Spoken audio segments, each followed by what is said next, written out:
All right, sequences and series. We continue with that.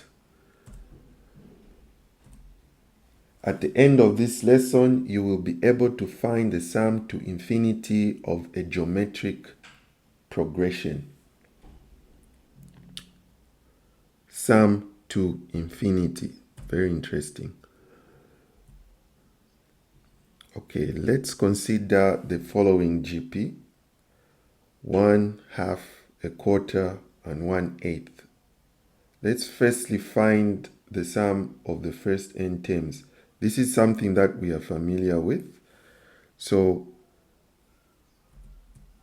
we need to firstly find the first term and the common ratio r if we need to find the sum of the first n terms of this GP. So clearly our first term here is 1. Then the common ratio is found by dividing the second term.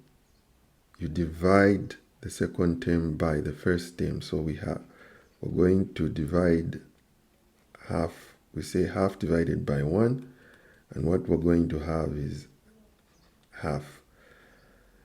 Then once we have this, we can now calculate the value of S sub n, the sum of the first n terms. So we can clearly see that half is less than, the common ratio is less than half. So we're going to use this formula. 1 minus r raised to the power n over 1 minus r. This is the formula that we're going to use because our common ratio is less than a half. No, it's less than 1. Jesus. Okay. So we substitute in that formula. Where there's a, we're going to put 1. Where there's r, we're going to put 1 over 2 raised to the power n over 1 minus a half. So the numerator would turn out to look something like this, while the denominator will be half. So when we do some arithmetic there, okay, let me not rush this process. So what we're saying is that we're dividing by half. So this is the same thing as multiplying this beautiful looking thing by 2. So we're going to say 2 multiplied by 1 minus a half raised to the power n. We can further simplify this so that it can look a bit better. So we know that when we need to open these brackets up, we need to raise the numerator and the denominator by n. Now 1 raised to the power n is just 1, because 1 raised to any digit or any number will always be 1. And the denominator will be 2 raised to the power n. So our S sub n, the sum of the first n terms, is 2 open brackets 1 minus 1 over 2 to the power n close that bracket. So this here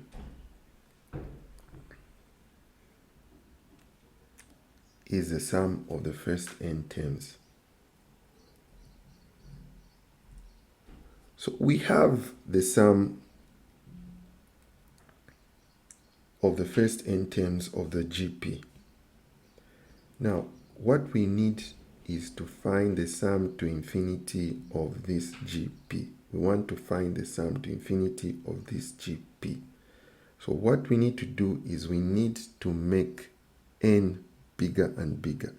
Let n get larger and larger. So what we're saying is that let n tend towards infinity. Let's grow this n. Let's make n larger and larger. So when n gets larger and larger, 1 over 2 to the power n will become smaller and smaller. What's in my thoughts? 1 over 2 to the power 5 will give us 0.03125. If we say 1 over 2 to the power 10, we'll have 0.009765625. We have, if we get 1 over 2 to the power 15, we'll have 0.000305175788125. If we have 1 over 2 to the power 20, we are going to have 0.000000953674164020625. That is a mouthful. Yeah, so those are the values we're going to get if we start growing, or we start making n, or as n gets larger and larger. So as n gets larger and larger, what we've noticed is that 1 over 2 to the power n becomes smaller and smaller.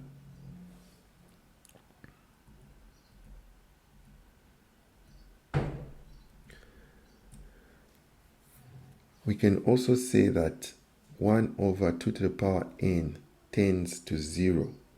So as n gets larger and larger, 1 over 2 to the power n tends to 0. So this part is tending to 0. It's tending to 0. Okay.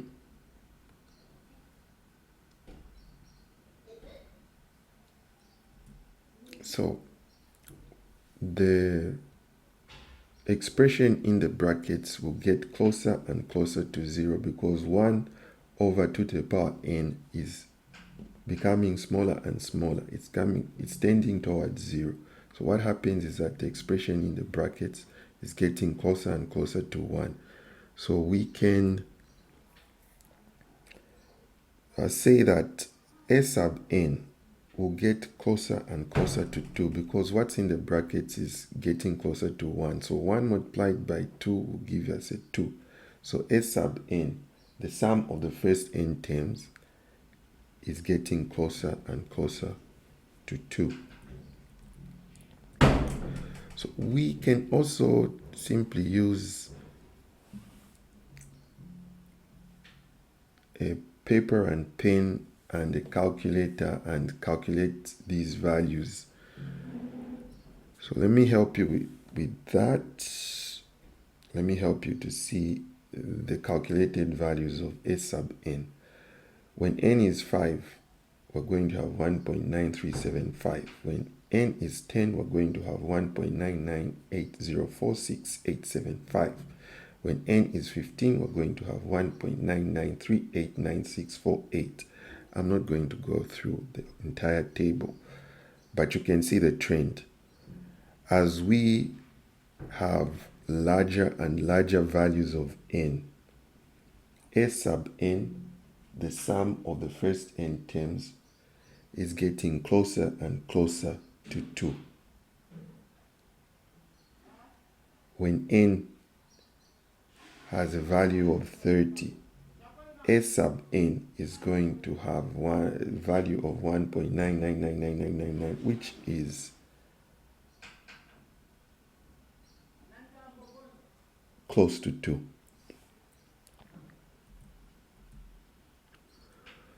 Okay, so we write all this in this neat, beautiful notation. This notation is saying the limiting value of S sub n is 2 as n tends towards infinity. So the sum, since we have a limiting value of 2, this particular GP has a limiting value of 2. However large a value you give n, the limiting value of S sub n is going to be 2.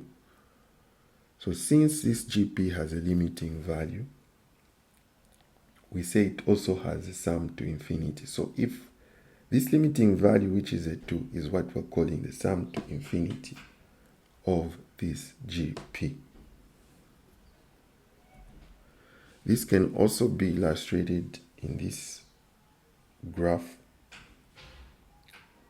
The graph is showing us that as we take larger and larger and larger values of n, we are hitting a ceiling which is 2. We are not going to go beyond 2. Our limiting value for this GP is going to be 2. Let's consider another GP to just clarify this concept. The GP we are considering has the first term 3, then 3 over 2, 3 over 4, and so forth. We're going to find the value of A and R first. Then we'll calculate the value of Sn for this GP.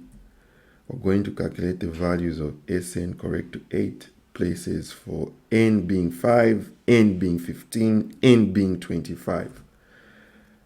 Then we want to notice the value of S sub n, the sum of the first n terms, as the value of n increases.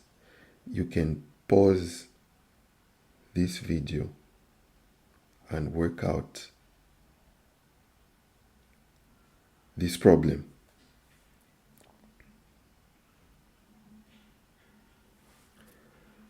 Okay.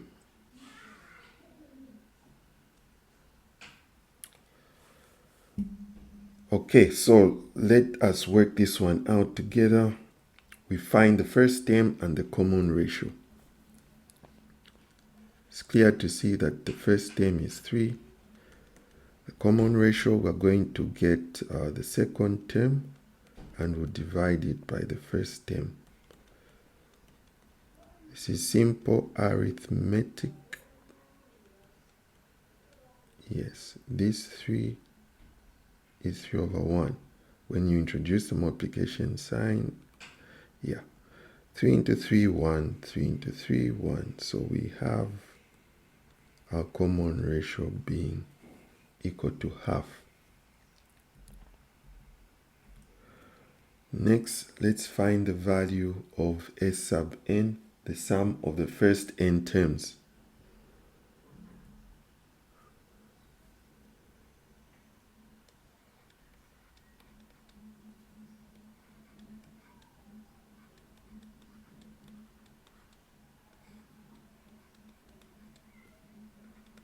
We use this formula.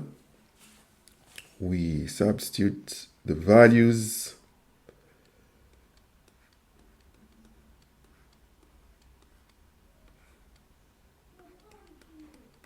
Okay. We'll have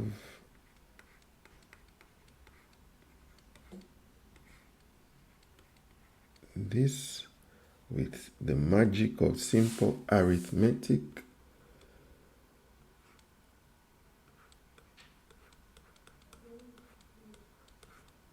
I do not have a magic wand. So we introduce the multiplication sign there.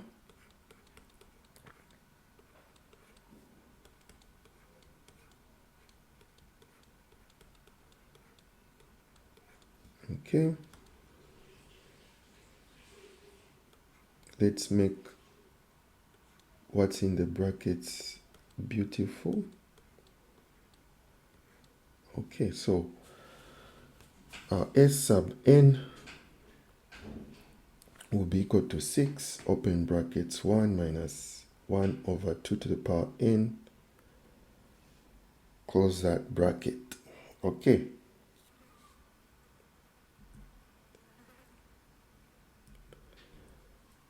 S sub n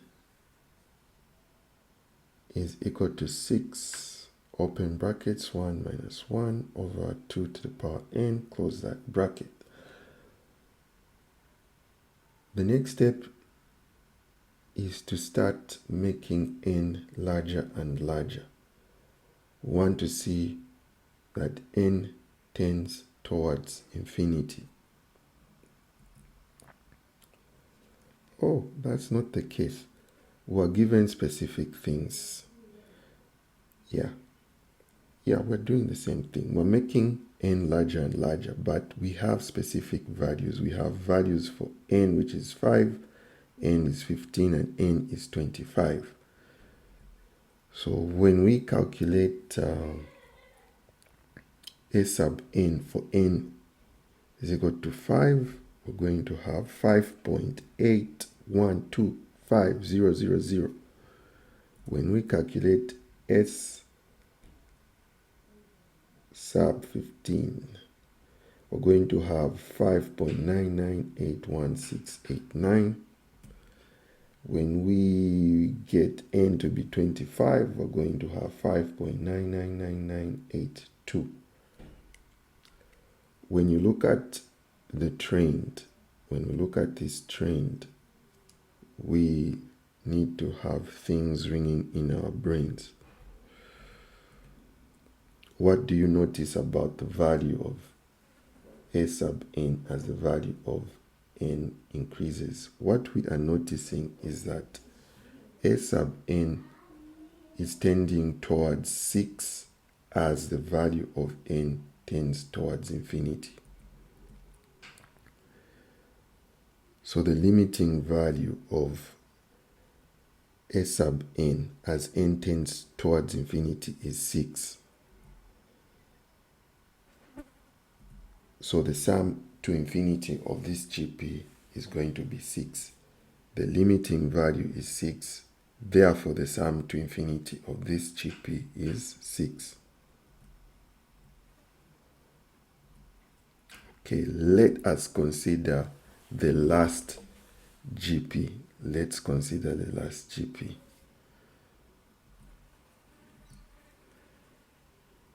As usual, let's find the value of the first term and the common ratio. This is like drinking water because the first term is 1 there, so a is 1. The common ratio, we get the second term and divide it by the first. Our common ratio is equal to 2. Let's calculate the value of the sum of the first n terms of this GP when a is 1 and the common ratio is 2. This time we're going to use this formula because our common ratio is greater than 1.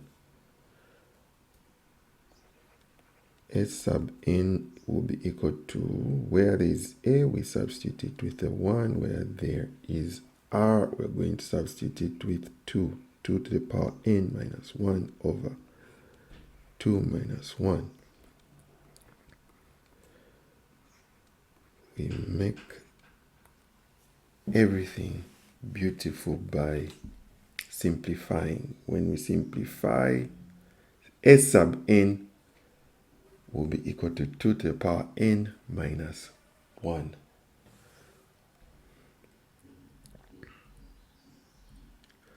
Okay, so S sub n is equal to 2 to the power n minus 1. As n increases, when we start increasing the value of n, 2 to the power n will also increase. What am I thinking? Let's start with 2 to the power 5. 2 to the power 5 will be equal to 32. 2 to the power 10 will be equal to 1024. 2 to the power 15 is going to be equal to 32,768. 2 to the power 20 will be equal to 1,000. Oh, that's 1,048,576. As n increases, 2 to the power n will also increase.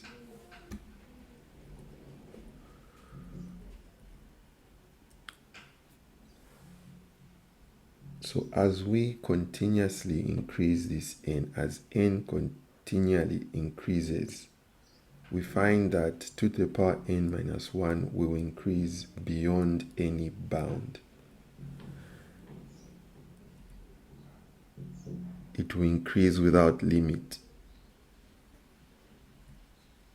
Therefore, we can say